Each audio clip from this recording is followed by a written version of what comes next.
How to assemble a Rubbermaid storage shed. Rubbermaid outdoor storage sheds are designed to provide secure, dry storage for lawn and garden supplies, sports equipment, or even your garbage cans. To keep those items safe from theft, the doors on most models of Rubbermaid sheds are lockable. The storage sheds are made from maintenance-free material that will not rot or fade when exposed to the elements. It takes only a few tools and not much time to assemble one.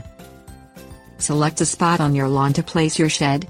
It should be flat, level, and have good drainage. Place the roof panel on its side and have a helper hold it in place. Place the right-hand side wall. All parts are marked on its side and line up the tabs in the wall with the slots in the right-hand side of the roof panel. Push the wall into the roof panel until it snaps into place. Repeat for the left-hand side wall. Lay the back wall panel between the side walls. Make sure the words back panel are facing upright.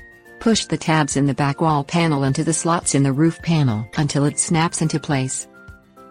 Slide the floor panel in between the side panels and push it down until the tabs in the floor panel snap into place on the back wall panel.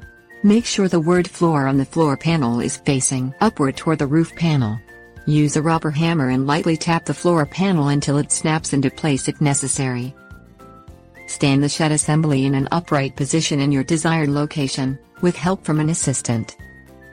Place the upper hinge pin of the right-hand door into the hole at the top of the shed opening on the right-hand side.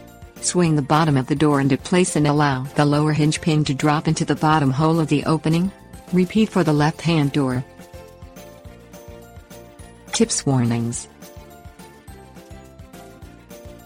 Keep your shed clean by washing it with mild soap and water. Do not use abrasive cleaners on the shed because they could damage the finish.